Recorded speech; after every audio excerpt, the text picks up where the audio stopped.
Anyone who is familiar with Christianity knows that Christians often use the word worship. Our church services are called worship. A time of singing outside a church service is often called worship. Many Christians think they are worshiping when they are out in nature, gazing at God's glorious creation. They also believe they are worshiping when they have a religious experience that gives them an emotional high. Today we are going to read from John chapter 4 and see that worship is something very different. The reality is most Christians are completely ignorant of the biblical concept of worship. Jesus and his disciples traveled through Samaria on their way to Galilee. While the disciples went into the city to buy food, Jesus sat down by the well. A Samaritan woman came out to draw water. The woman knew Jesus was a Jew. Jesus revealed his ability to give her living water, but she did not understand what he meant. Now let's start reading at John 4, verse 13. Jesus answered and said to her, "Everyone who drinks of this water will thirst again. But whoever drinks of the water that I will give him will never thirst, ever. But the water that I will give him will become in him a well of water springing up to eternal life." The woman said to him, "Sir, give me this water, so I will not be thirsty nor come back here to draw." The woman still did not grasp that Jesus was not talking about physical thirst. Verse 16. Jesus said to her, "Go, call your husband and come back here." The woman answered and said, "I have no husband." Jesus said to her, "You have correctly said, 'I have no husband.' For you had 5 husbands, and the one you now have is not your husband. This you have said truly." The woman said to him, "Sir, I see that you are a prophet." The woman correctly deduced that the only way Jesus knew about her past was due to divine help. Verse 20. Our fathers worshipped on this mountain, and you people say that in Jerusalem is the place where men ought to worship. This was one of the points of conflict between the Jews and Samaritans. The Jews believed the one and only true God lived in Jerusalem, and that all sacrifices should be offered there. The Samaritans believed Samaria was the correct place to offer sacrifices. Verse 21.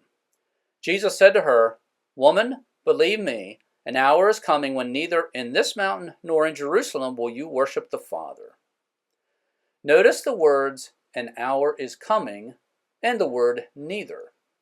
During the Old Testament time period, worship took place when a person went to the temple and offered a sacrifice. The temple is where God lived. The sacrifice was a gift to God and a way to demonstrate subservience to God. The sacrificial system was similar to a king's subject bringing a gift to the king's palace as a way of paying taxes and declaring allegiance to the king. While talking to the woman, Jesus announced a change. He stated that in the future, worship would happen differently. In order to understand what Jesus was saying about worship, we need to be clear about their definition of worship. Just as subjects in a kingdom were required to declare loyalty and obedience to their king, so too worship was declaring allegiance and subservience to God. Verse 22. You worship what you do not know. We worship what we know, for salvation is from the Jews. But an hour is coming, and now is, when the true worshipers will worship the Father in spirit and truth. For such people the Father seeks to be his worshipers. Note the words, "now is." Jesus said the new way of worship was already in effect. Jesus used the word spirit. Today, true worship takes place inside a person. It is not something that is done via visible acts. We also see the word truth. Worship is only worship if a person is truly subservient to God. Furthermore, the only way worship can take place, the only way a person can declare subservience to God, is if a person grasps the truth about God and the fact that Jesus is God and Lord. Modern Christianity believes church services are worship. A time of singing outside a church service is often called worship.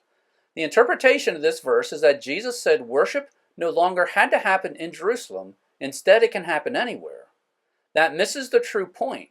What Jesus really taught is that true worship was no longer a physical act. Therefore, going to church is not worship. Singing is not worship. Communion is not worship. True worship happens in our spirit. True worship is being a servant of Jesus, willing to obey God in all things. Verse 24. God is spirit, and those who worship him must worship in spirit and truth."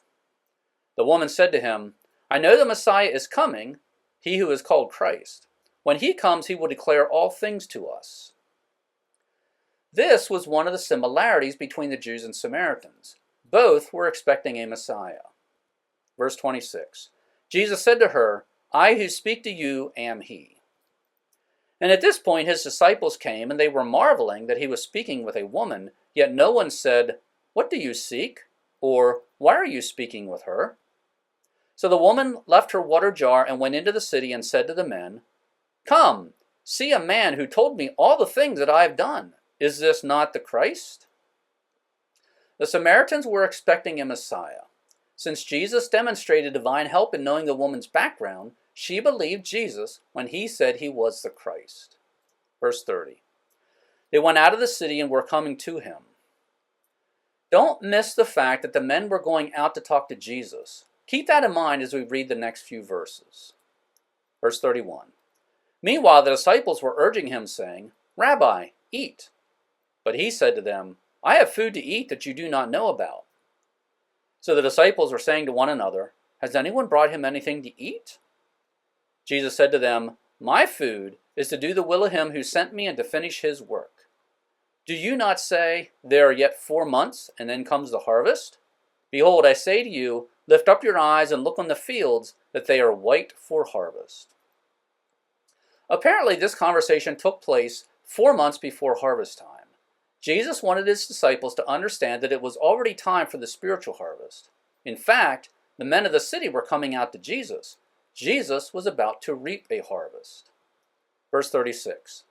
Even now, he who reaps is receiving wages and is gathering fruit for life eternal, so that he who sows and he who reaps may rejoice together.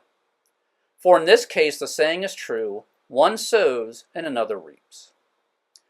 This is an important concept for all Christians to understand. Many people who become Christians do so as the result of many different inputs and influences. Very seldom does one person deserve all the credit for every factor that led to a person converting to Christianity. It is more likely that a person believes in Jesus due to the efforts of multiple people. Therefore, anyone who shares the gospel without fruit should be hopeful that someday someone else may reap the harvest. Furthermore, anyone who leads people to Christ should be cognizant that many other people contributed to the conversion. Verse 38. I sent you to reap that for which you have not labored. Others have labored, and you have entered into their labor. Tomorrow, we will finish reading about Jesus' interaction with this city. Modern Christianity uses the word worship very often. What are examples you have seen of Christians using the word worship in a way that is contrary to Jesus stating that true worship happens in spirit and in truth? When is it biblically correct for Christians to recognize something as worship? Thanks for visiting Bible Mountain. If you have already joined my email list, thank you, and please tell others about Bible Mountain. If you have not joined my email list yet, please do so now. In order to join, go to BibleMountain.com, click on subscribe, and that will take you to a page where you can sign up. Your email address will not be sold nor given away. Once again, thanks for visiting Bible Mountain.